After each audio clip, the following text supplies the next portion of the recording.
Hey guys, Mark Holthe here, Canadian immigration lawyer, ex-immigration officer, and former high school teacher, jumping on once again for another live Canadian immigration Q&A.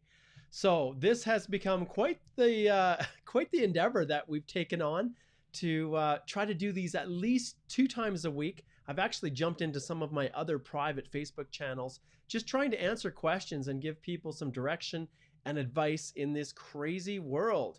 Today, one of the flagship questions that I'm going to be sharing with all of you guys is it relates specifically to translations, and it flows back to one of the questions that was sent to me through one of the listeners that was watching, probably via a recording, and um, and now because of that, their question was such a good one, it has now become the flagship for this Canadian Immigration Live Q&A.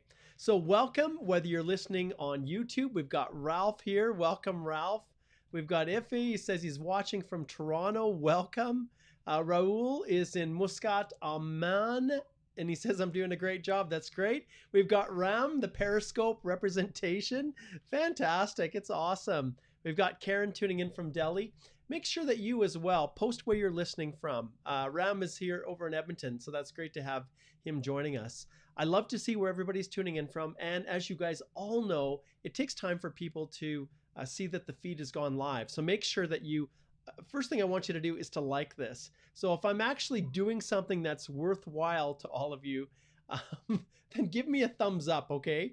Especially YouTube, Facebook, because I've realized that when I get those goofy thumbs up, that's when Facebook promotes it more. And I didn't do this just to only have it broadcast to just the limited people that are catching it live, but I want it to go out as far as it can. So I want to express appreciation for everybody who has really makes these what they are. And if it wasn't for all of you amazing people, Addie here from Germany, Sharik here, we've got Peter from Dubai, all of you amazing people, Tamber from India, and we have Naveen here, Punjab, India. If it wasn't for all of you guys that are tuning in and being a part of this, really, it would just be me blithering on. And yes, I don't have a problem getting up and talking, but that's not what makes this so engaging, so awesome.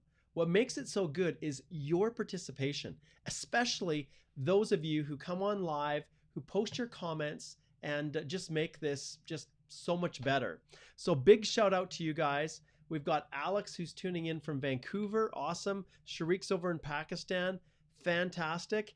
And Karen here says, glad to know about this translation-based session. He got an ADR because of it. Karen, you're going to have to make sure that you indicate what this is all about and your situation was, because this is going to form a big part of what we're talking about today in our live Q&A. All right, so what I'm going to do is I'm just going to get my screen set up while we wait for a few more people to tune in. But this one is going to be an important one because this is one of the more common reasons that people, I'll just see if I can find my question list here. One of the main reasons that people catch themselves with an application getting returned, it's because of simple little mistakes that they just don't appreciate. And this one, when it comes to translations, is not easy. So stay tuned. Karen, I'd like to hear your story. What's happened with you? All right, we've got Paramamjit from Oshawa. Excellent. We've got Condola. Condola, I think you're a new listener. Mississauga, great to have you joining us. Sarita is over in Ontario as well. We've got Krudi, who's in India. Anila, who is tuning in from Pakistan, which is great. Let's see, who else do we have here? We've got Vishal, Denver. This is excellent. And all right, let's see, who else do we have here tuning in? Marcel is over Trinidad, Tobago. Excellent to have you. And we just got a great people. Okay, Karen says, just waiting for it to open up to everyone. Yes, I am. Yes, I am. Okay, we've got Shamod, who is tuning in from Sri Lanka. Welcome, welcome. All right, we've got a great group of people here today. All right, so as we're going forward with all of these questions, hold off on posting your question just yet, because what I'm going to do is I'm going to start off with this actual flagship question. And this question relates to specifically one of the things and one of the areas that I've seen just people struggle with so very, very much. And that is this whole issue of translations. So I'm going to get this all queued up here so everybody can see it well. I'm going to see if I can switch over here. Let's see if this works. All right, excellent. Okay, so that is excellent. That's what I wanted to be able to show. Let's see if we can make it just a little bit larger. All right. Okay, so we're going to go through a few questions, but what I want to start off with is actually, let's see if we can just find it here. Right here. We're going to jump to Mr. Khan here. Mr. Khan is the winner. So we're going to jump to Mr. Khan's question. You guys are going to see this, all right? So we're gonna flip back and forth, but this right here is one of the biggest challenges that people face, all right? So let's, we could probably even make this just a little bit larger so that everybody can see it nice and big. Excellent, excellent. Okay, and then I'm also going to open up a separate window. Oh, yes, it will pop into the extra window here. And I'm gonna pull up the magical place called the IRCC completeness check. If you guys don't know where this website is, this is probably one of the most important websites that you're going to pull off of the Immigration Canada.ca site for guiding you through your express entry. And I'm going to pull this up here and I'm going to get this all queued up here, right here to this section. But I'm not going to show you that yet because I want to stay connected to here. So, all right, let's see if we can flip back. See if we got it on the right one. And it looks like I've got to manually just push it over. There. Okay, so back to the question, guys. All right, so here it is. Hello, Mark. I have a query regarding the translation of documents. I checked the CIC website. Completeness check. Yes, yes, yes. That's the one. You guys know it. It's right here. It's this one, okay? So that's the one we're getting to. Unfortunately, Mr. Khan here is aware that that's where he needs to go. But it's never quite that easy. And the reason is because, well, let's take a look at his question. He says, I've checked the site and I found the answer there, but I'm still a little bit confused about it. What I understand is we provide original documents, either in other languages, translation of documents, an affidavit from the person who completed the translations, and a certified photocopy of the original document. I don't understand this point. What do they want here? I hope you get my point and let me know about the answer to my question. Thank you, Mr. Khan. This is a fantastic question and one that people gloss over all the time. Okay, so let's take a look at this page now. So here we have the instructions from immigration. So what are they telling us? Well, right now what they're telling us is if you have any document that you're including that is in a language other than English or French, it has to be translated. Okay, great. You must provide IRCC with a copy of the original document as well as a version translated by a certified translator. Okay, that's all fine, you know? So we provide a copy of the original, we scan it in, we upload it, we provide a translation and the certification from the translator. If you were to only follow this right here and not look at what's below, you could get your application returned. And you could very well see your opportunity of immigrating to Canada be dashed forever. And this isn't me being a fearmonger. This is the case. So let's go down and let's look at what really is important here. If a supporting document is in a language other than English or French, the applicant must, and I want to highlight this word, guys, this isn't discretionary. When it says must, you need to do it. Otherwise, you run the risk of getting your express entry application refused. All right. You need to provide them, or you must provide them with the English or French translation. Okay, obviously, you're going to provide them with the translation. So after the translator has done it, there's the translation. This is all uploaded, so it's a scan of that original translation. And so we're not done yet. An affidavit from the person who completed the translation. What the heck is this affidavit? Well, it says, I, Mark Holthe, am a certified translator registered with the, and it may not be these exact words, okay? But I'm a certified translator with the Association of Translators and Interpreters of Alberta. And I have translated this document from the Arabic language to English, to the English language, and I've done so to the best of my abilities and whatever they use for the language. And that I know that this translation is true and correct and to the best of my abilities according to my certification as a translator. All right, so that's the second thing. So copy, you're going to scan in the English or French translation. Then you're going to include the affidavit from the person. If they just put a seal on it and they just said, you know, I am a certified translator in, you know, or they don't even do this affidavit part, you can run into problems. So the translator must complete an affidavit swearing that they've done the translation correctly. Then the last piece, which gives people more grief than anything else, a certified photocopy of the original document. If you just upload a copy of the original document, you just scan it in, like it says right up here, okay? A copy of the original document. You guys see this up here.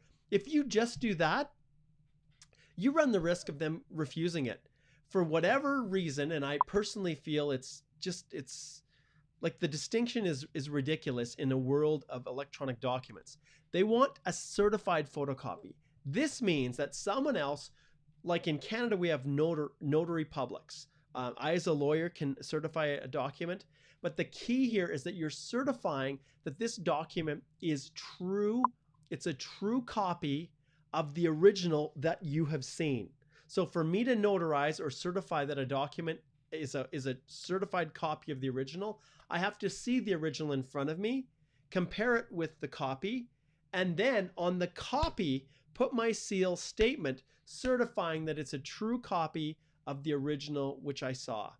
Sometimes the translator has the ability to do both of those things. Sometimes you have to take that original document, get it certified by someone in your country that's authorized to do that. So that's what you guys have to understand. If any of these steps are missing here, it could very well result in you losing your opportunity to immigrate to Canada. So take it seriously. Whenever you see anything that says must, that means you must. It's not optional. All right? Fantastic question. Full props to my main man here, Mr. Khan, who came up with a great question. One, yes, I've done videos on in the past. Guys, I've done videos on all of these things. You can find them all in my Canadian, the Express Entry Complete Step-by-Step Guide to Doing It Yourself. All of these videos, you can hunt for them all over internet land in my YouTube channel, searching the Facebook pages.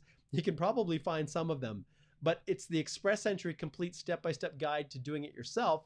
That is where that's where everything is actually contained.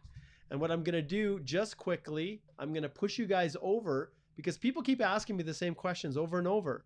This right here on my Canadian Immigration Institute page, you have the ability to go in to see the courses that I've created.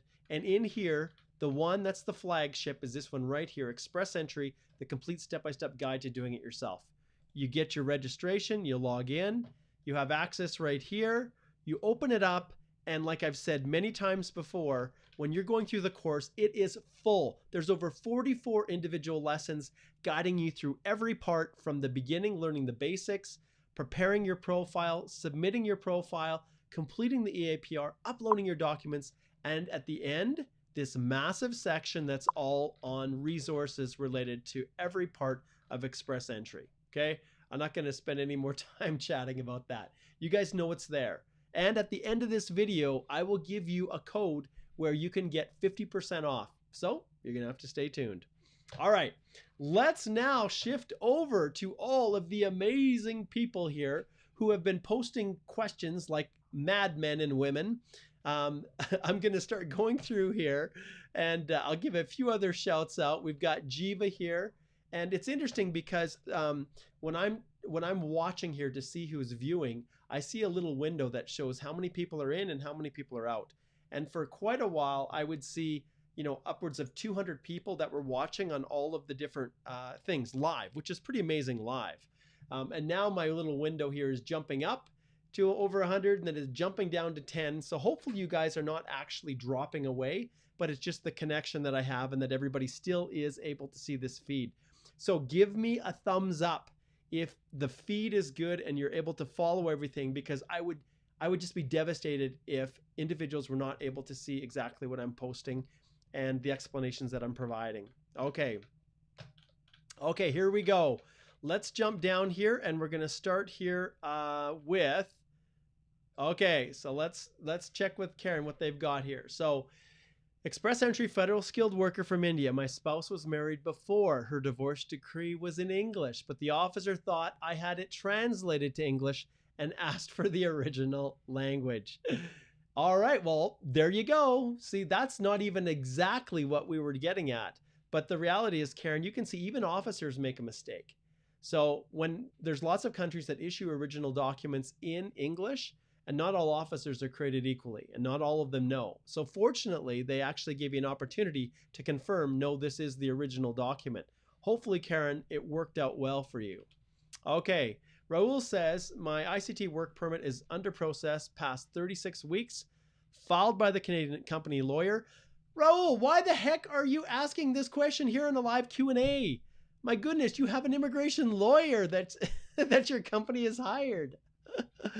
Oh, can we be sure for the work permit to have a positive result? Raul, I can't answer that. Hopefully the lawyer that the company has hired is competent, right? Hopefully that's the case, and that everything was done properly. But for the most part, I want you to understand that everybody's is tied up. When you're in Canada, that's one thing. Processing of applications, you still have the ability to keep working while the application is being processed.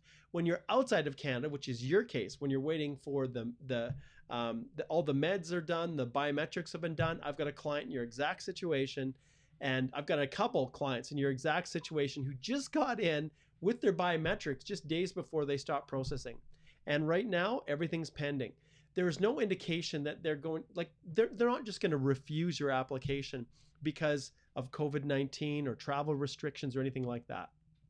Think of it just as it's being held in abeyance.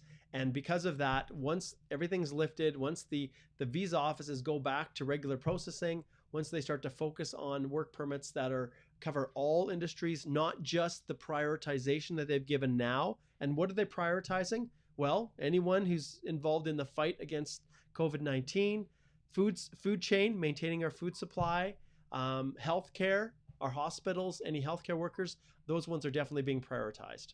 Okay, Unknown says, please your number. My number is 403-328-1441 in Canada. So you need to put a 1 in front of it. All right, okay. For the new agro pilot program, does it require IELTS test and BSc or master's? Understand this agro pilot program is super employer driven. All right. And when it comes to qualifications, there isn't a program out there that doesn't require at least some form of language assessment as a part of the federal program. So yes. As far as Bachelor of Science or Master's, understand the new agro pilot program is designed for people that are all the way down to the bottom in terms of skill level as all the way up. So it's a broad range across all skill levels, generally speaking. So there you go. Okay, and we've got someone who's asking on both channels. Okay, let's see what Karen, we've got more here. I had to submit an explanation from her lawyer stating that the original document was in English and it's the official court language in India. Yep, you got to do whatever you got to do, my friend. Okay, Darshan says hi from Mississauga. Hello. Rais says, hi, sir. How are you doing? I'm doing awesome. All right, Crazy Panty. Oh, nice. That is awesome. You guys kill me. That is so funny. I can't even believe I still have that up there. Change your name. That's terrible. Okay, hi, Mark. Will the government do something for postgraduate work permit holders? What do you expect them to do? I'm not sure what you're asking with that question. When it comes to the postgrad work permit holders, obviously when you submit applications, if you're in Canada, things are slower. They will continue forward, but I'm not sure, if you're talking about people and having pathways to permanent residence, well, I can tell you, I have one unbelievably happy client right now, and she knows who she is, who was sitting at 455 got an ITA over a year ago, wasn't able to get the police certificate for the traffic report in Australia, and I think it was Queensland. And we ended up not being able to get the application filed before the ITA expired. And then guess what happened with 455? It never went down to that level again. And so basically this poor client was left without an opportunity to immigrate. And we really thought there was going to be nothing that was going to happen. Well, for those who are in Canada, the interesting part is we've seen CEC draw after draw after draw. And those CEC draws now have created a pass mark within Canada that dropped down to 447. And of course, my client had a birthday in that time, so her score dropped to, and I don't think it was 455, I think it was like 453. And then it dropped to 448. And guess what happened just recently? She got an ITA, and we are all celebrating for her. Fantastic. So as far as postgraduate work permit holders, they are putting an emphasis on people that are in Canada. All right. Okay. Karen said it's the only ADR I got, and mum's the word now. Yes, it is. Keep your fingers crossed, my friend. Okay. Arnish says, hi, Mark. I'm applying under CEC. Just have a few questions. All right. Well, go ahead and ask them. All right. Mahadi says, my application, private sponsorship, G5. We did interview and medical. We're just waiting the visa. Do you think they will send us for visa and allow for us to land in Canada? Mahadi, applications will process. They will be slower. There are fewer officers, especially overseas. In many cases, visa offices were decimated in terms of the officers that were able to actually be in the consulate doing the work because of rules in different countries. The officers were physically prevented from being in the offices to work and process applications. And so in those circumstances, things ground to a halt, including applications like the G5 here that Mahadi's a part of. So I don't have any reason to believe that things will not continue to go forward. But in terms of landing, until the travel restrictions are lifted, there are very, very few people in those circumstances that are going to be able to land until they're lifted. Okay, good question. Okay, Huma says, hey, could you please tell me when the IRCC office is open again and the oath-taking ceremony will start again? We're not sure. Half of the time, the courts themselves are not allowing for any applications to be made in person. They're all kind of moving towards a more online virtual process, which is really, really great. And so, but for in-person and the oath of citizenship right now, all of that's being held in abeyance. So I haven't heard anything, Huma, at this stage.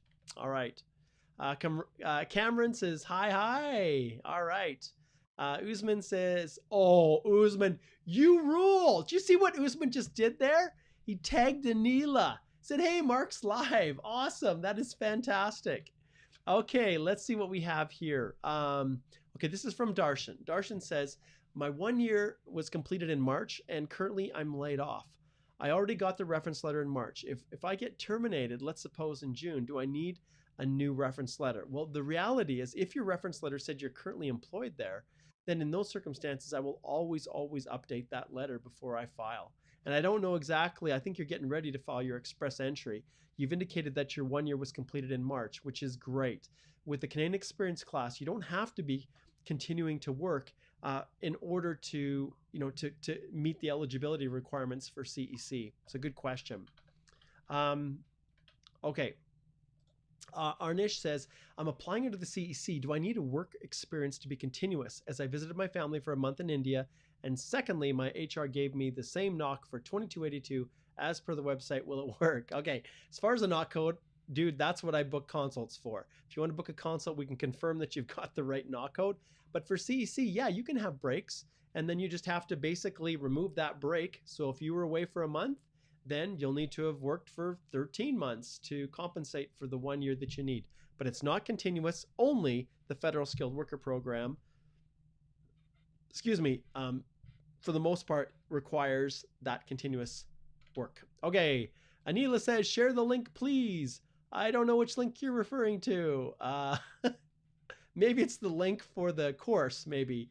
I'm not sure. Igor, maybe you can share that for me, my friend. Okay, all right. Kishan says, what is WX1 category? You're talking about the GCMS coding And WX1 is typically a regular work permit. So it just depends on a number of factors, because there's a number of different applications that can often share the same code. So that one, Google it. Oh, excuse me, hiccup. Okay. All right. Harjat says, hey, Mark, if someone got laid off from a job after getting an ITA, should we provide the information in the work history? I always keep IRCC updated with what is happening. The challenge with Express Entry is that they don't make it easy for you to notify them about anything. You use the web form, and yes, you can notify them that you've been laid off. But remember, if you're in Canada, Canadian Experience class, it's not a big deal. Your application is not going to be negatively impacted by the fact that you've been laid off. Now, you do have an obligation to maintain valid status in Canada, and so you need to watch that depending on when your work permit expires. But that shouldn't be an issue, and yes, I do notify them. In fact, if you, and many of you that are all across the country, have PNP nominations in the queue, understand you have a duty to disclose if you've been laid off.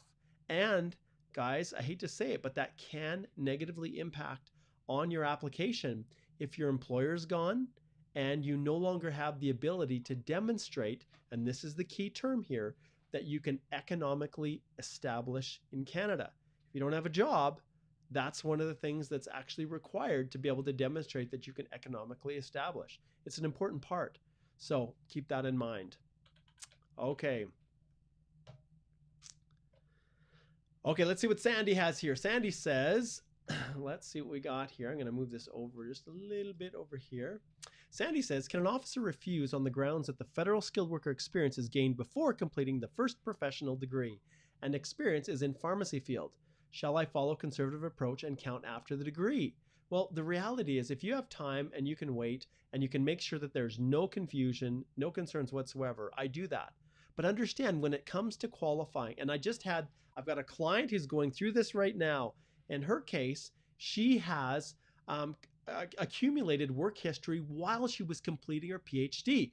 So shout out to everybody and all of you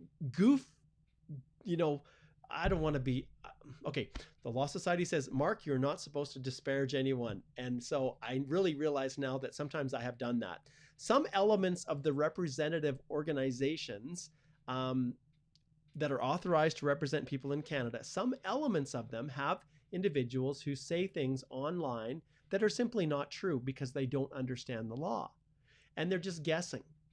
And so, despite what those people say, even if your work experience is gained while you're studying, while you're completing your PhD, and it forms a part of your PhD or whatever other educational program you're involved in, if you were paid, if it was full-time, at least 30 hours a week, if it was skilled, a knock 0A or B, if it was continuous, if it meets all of those other requirements of foreign work experience, then you can count it.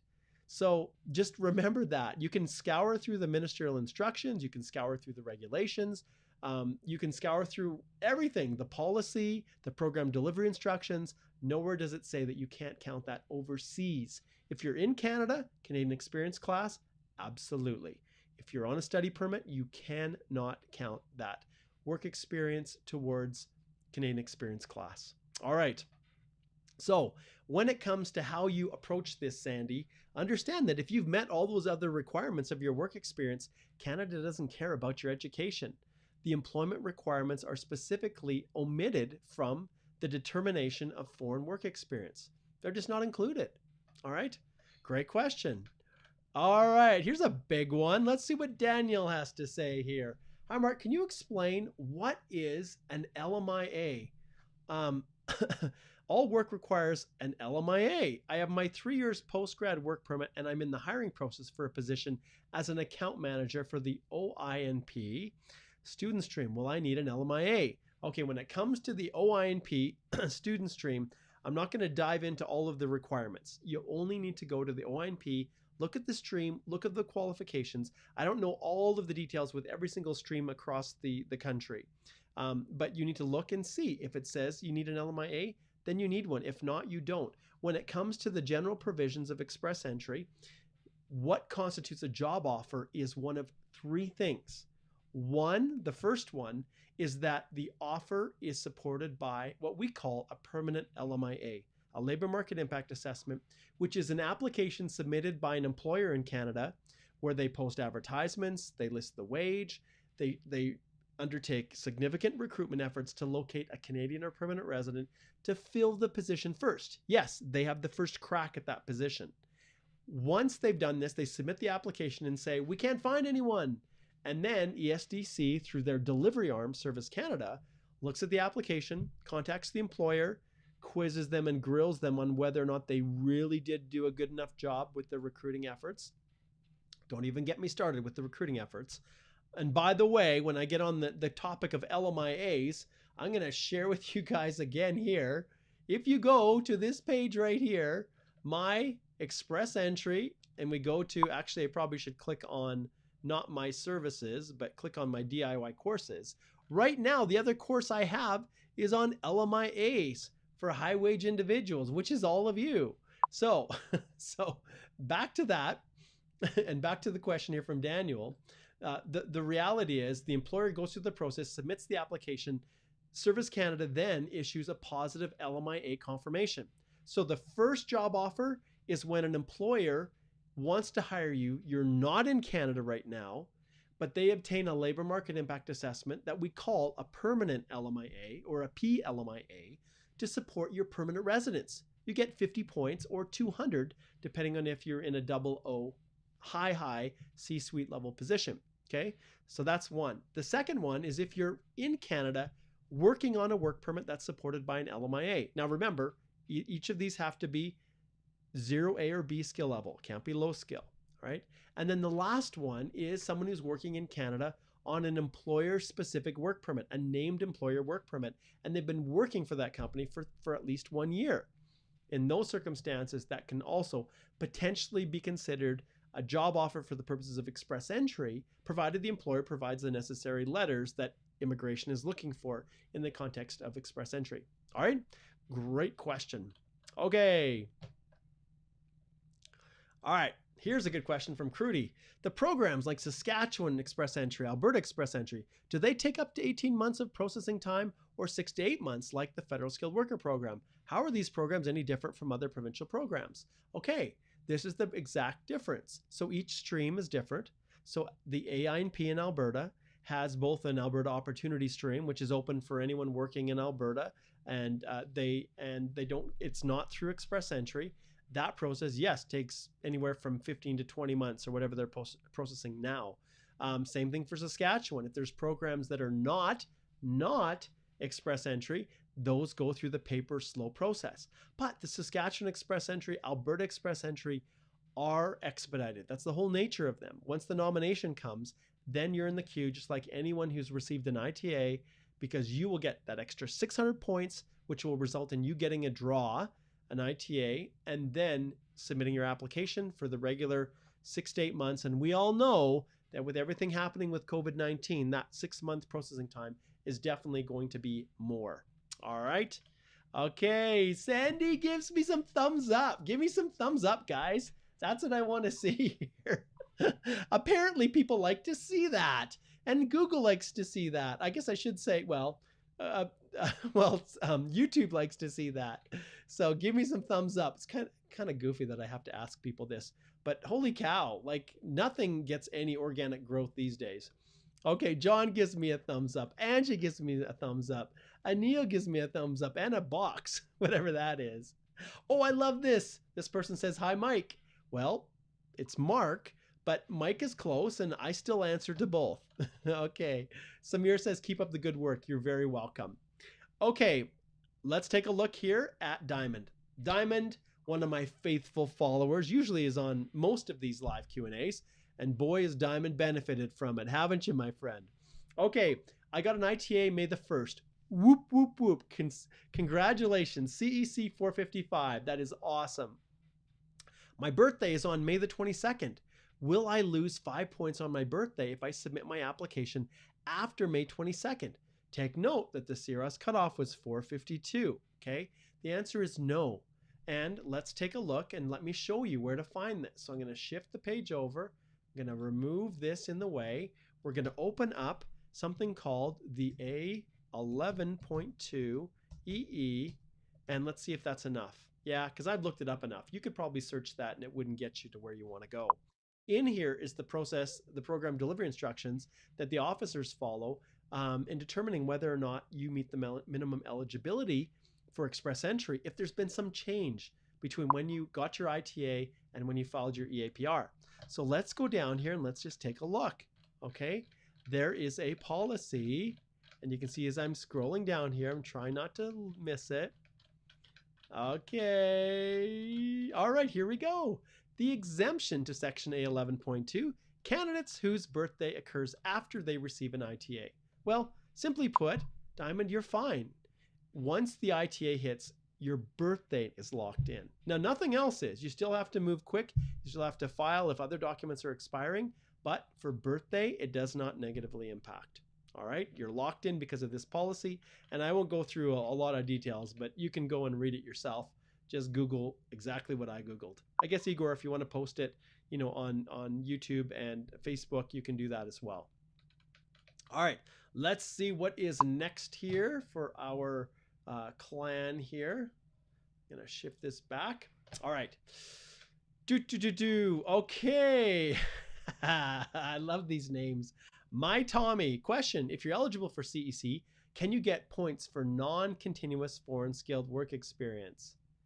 Well, the reality is, understand, guys, this is where there's a lot of confusion. The Federal Skilled Worker Program requires that you be able to demonstrate to be eligible 1 year of foreign skilled work experience that is full-time, at least 30 hours per week or the equivalent in part-time, that's paid, that is in a skilled occupation, that's in one knock, your primary knock, and that is continuous for at least 1 year. If you satisfy for the Federal Skilled Worker Program, that you score high enough with just 1 year in terms of the assessment for the Federal Skilled Worker Program, the eligibility assessment. I'm talking about the 67 points out of every 100 points. If you satisfy that with only 1 year, you've met the 67 points with only 1 year of foreign work experience, you can pull work experience from wherever you want to meet the comprehensive ranking system calculations. Okay, so when you apply that principle to the Canadian Experience class, when you have met the minimum eligibility for the Canadian Experience class, you can pull your work history overseas. It doesn't have to be continuous. It can be bits and pieces and different knocks. So the shorter answer is yes, you can for non-continuous. Okay, good question. All right, that's a big bomb. That's like boom. That's what all of those other representatives out there charge you for. I just give it away for free. All right. Okay, we're gonna go here to, okay, Anshu, your question's a little bit long, but I'll give you the benefit of the doubt. Got the ITA, last PMP draw, have all the documents that I need to submit except for the PCs and medicals due to COVID. I'm not sure when I'll be able to get the PCs and medicals. If I wait for things to get normal, I will have to get other documents again. What should I do? Well, use your best efforts to collect everything that you need, okay? If you're nearing the end of the time and you can't get them, then we submit, indicate we can't get them, and then we move forward with supplementing or providing those documents after the EAPR has been submitted. But I personally think you're going to be pushing your luck if you quickly submit your EAPR right now and say, oh, I couldn't get those other documents. The reason they gave you 90 days or that extra time was to wait for things to kind of settle down a little bit so people can get medicals and police certificates. So you have to show that you've made good and your best efforts. And usually I feel much more comfortable if I'm at the stage where an individual, their ITA is expiring and we're within the last week and we don't have meds and police certificates, then in those situations, then I will submit and hold off. But if you've got a lot of time, 3 months is a long time, I would be patient and wait and then work on getting your other documents corrected. The reality is if you wait till that whole time and there's other documents that you can't get renewed, well, you're just going to say to the immigration that I couldn't get these ones as well because I was trying to wait for all of them. All right, it's a little bit complicated and you have to be really careful how you deal with it. yeah, there's a lot of levels to it, Anshu. So you're just going to have to kind of work through it, sort it out. But your letter of explanation will be critical. And you also need to make sure you've got proof that you've made efforts to get the documents. I never submit it with just my bare attestation. All right. I always will provide details in the form of a documentation showing my request to get the documents and them saying we're closed. Sometimes I'll even put a notification from the actual country that says everything's locked down. All right. Clara gives me a thumbs up. Thank you, Clara. Keep giving those thumbs up. All right. Okay, let's see what Clara's got here. For proving the work experience for the Federal Skilled Worker Program, can the employer and employee be related by blood? For example, if John's mother is his boss, can there be a problem when proving the work experience? Clara, there's always going to be some element of questioning that an officer does if you're working for a family member. Now, my children work for me sometimes. They help me to do some scanning and other things. And the reality is I can't always guarantee that they're going to be working full time for me. There's lots of distractions. Hey, Dad, can I go do this? I know I'm supposed to do that for you, but can I do it tomorrow? What it comes down to is, did you really work 30 hours full time, like a regular job? And that's really where the questions come in. You know, in terms of compensation, were you really paid? Did you really do the duties that are indicated? A traditional employee situation, you tend to be locked down pretty much into the job that you've been offered. But when it comes to family, you could be doing anything. So did you even do the duties in the primary knock that you're claiming? Were you paid for all the work that you did, or did it just go into the family pot? Did you work those 30 hours a week for full-time work experience? So those are the things they look at. If you can prove all those things, then there's no ground for an officer to refuse just because you're working in a family business. Good question. All right, John Snow here. Welcome, John. Let's see what you got. My employer got a call from the visa office for verification. Hey, it does happen. But my employer said he was busy and asked to call the next day.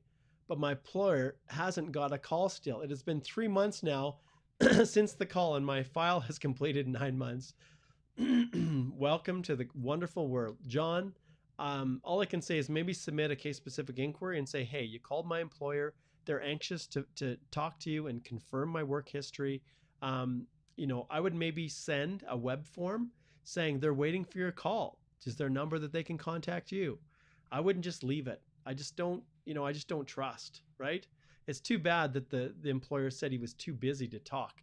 That's not a good sign. All right. We've got unknown Manpreet from Delhi. Thank you for identifying yourself. Okay. We'll see if we can skip through the ones that have been duplicated now. You guys duplicating your questions. Okay. Okay. So Paramajit. Paramjit.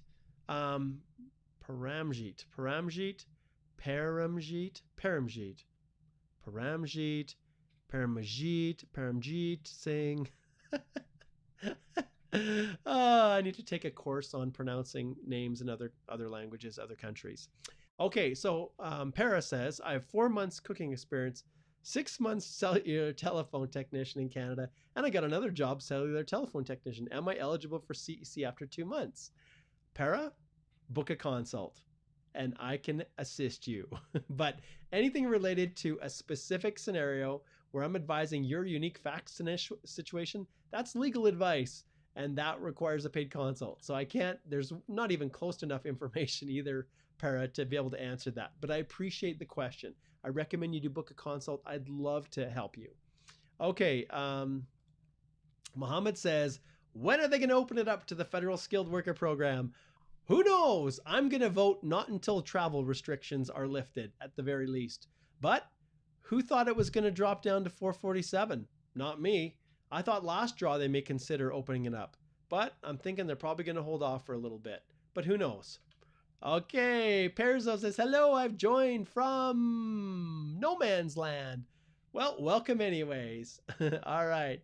Golna says, yes. All right, excellent. Perzo says, from Islamabad, Pakistan, I'm a doctor of medicine and public health specialist. Awesome, awesome. Very cool. Okay, let's see here what we've got. Okay, Justin says, hi, is 488 a good score? Yes, it is a good score. provided you are still at 488 when the federal skilled worker program continues to move forward. Okay, all right, let's see what Rajpreet has here. As my spouse got a work permit issued on February 2020 till November 2020, but she still can't make it here due to COVID. Will they going to extend my spouse a work permit as she's already wasted 5 months and the work permit is an important time? They're probably not going to extend it. I don't think so. At the end of the day, her spousal work permit is based on your work permit. If you extend yours, then, or if you're a student, then she will have hers extended. It's all based on the expiry of your document. All right. Okay, Lotfi says, I've received a notification from Ontario. In the work history, they ask you to list all jobs for the past 10 years. Then they ask you to supply employment evidence for all jobs, not just your main knock. Okay, so Ontario, understand you have to follow expressly what they're asking. I don't take any chances with the PNPs. You know, if they're saying that they want to see all your jobs for the past 10 years, then you need to disclose that. Now, I can tell you there's a lot of people that probably say, Mark, what are you talking about? You know, you just need to provide ones that are relevant to the actual, the knock code or the job that you were drawn under or why they chose you in the first place. But with any of the PNPs, I don't take any chances. So yeah, I just, in this situation, if you can't get them, then you explain. If they're like, you know, working as a food counter attendant at McDonald's, well, unless you're working through some food service and that's important, you know, they may very well be willing to waive those requirements. But understand, this is a PNP. Everyone's different. They have the ability to do whatever they want to do. In your case, lot fee, where you say, what do you think I should do? You know, without really looking at everything in detail, I can't really give you any specific advice. But just generally, I try to follow whatever's asked. Okay.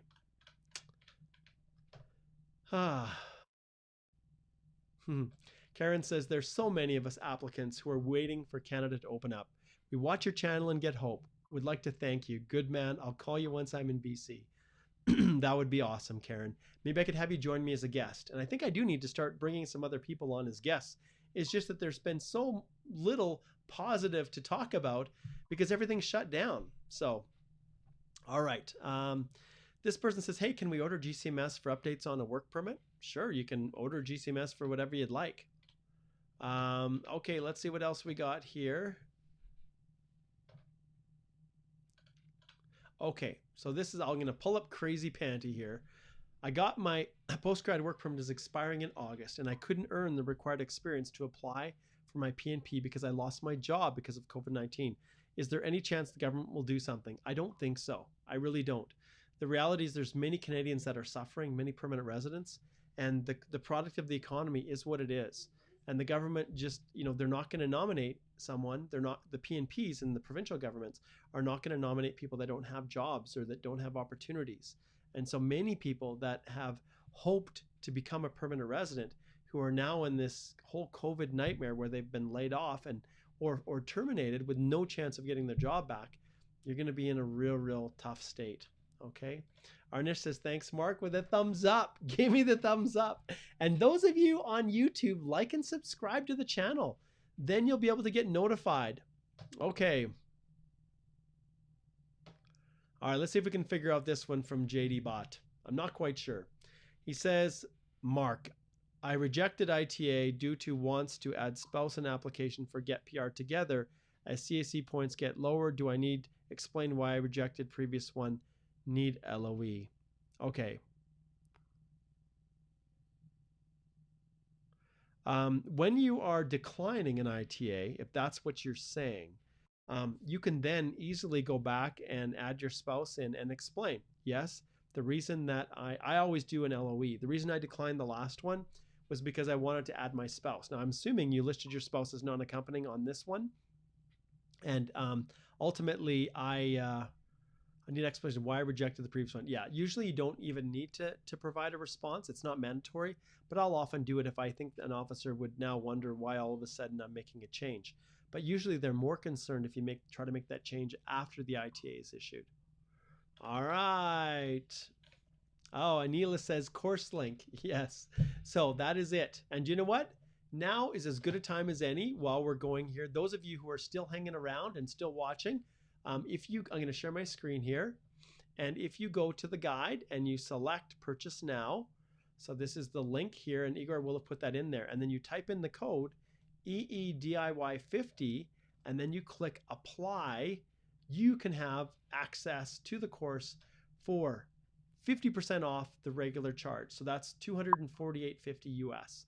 And you know what, guys? I just finished going through the course just the other day. It took me hundreds of hours to create it. And I'm always amazed that people don't fully appreciate what's in there. But that's fine. I created it because it's as good as hiring a representative overseas. It's probably better than hiring them, doing it yourself. And I use it with all of my clients anyways. When someone hires me to represent them, I then will provide them with a free copy of the do-it-yourself guide to help them get set up. So there you go. Okay. All right. And Crazy Fanny says, I'm doing a great job. What a name. Oh my goodness. Okay. Eamon says, hi from India here. Would an LOE suffice for the PCC? Well, the reality is when it comes to police certificates, right now, if you've used all your best efforts and it's been the 90 days and you have to file your ITA before it expires, then yes, only now, never before, but only now are the officers willing to show some discretion. But you need to document it very clearly. Don't take any chances. And there's the link right there. Thank you for posting that. I really appreciate it. Big shout out. Okay. All right. Okay, Arnish says, Mark, my HR gave me exact same duties as per CIC mentioned under 2282. I do not like that. I do not like that. I do not like that at all. They will question very seriously whether or not that employer really has you doing those duties if you're copying them for verbatim. So does it create a doubt? Yes, it does. All right. Nilesh says, can a candidate apply for a work permit extension and study permit at the same time? Well, yes. Short answer is yes, they can. Okay, let's see what else we have here. We're zipping through these. Okay, Sandy says, great help with a thumbs up. Keep those thumbs up coming. All right, let's see. I'm just scrolling through here.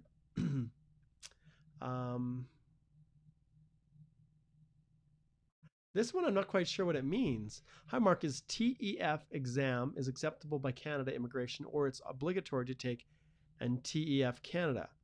I actually don't know the answer to that one. Okay. Hi, Mark. My son got invited for PR. He applied through CEC category. Please clarify if at this current scenario he has to show proof of funds. If he's drawn under the Canadian Experience class, he does not need to provide proof of funds. But in the spot where it asks for proof of funds, that's where I include an explanation that says, please note, I've been drawn under the Canadian Experience class, therefore I do not need to provide proof of funds.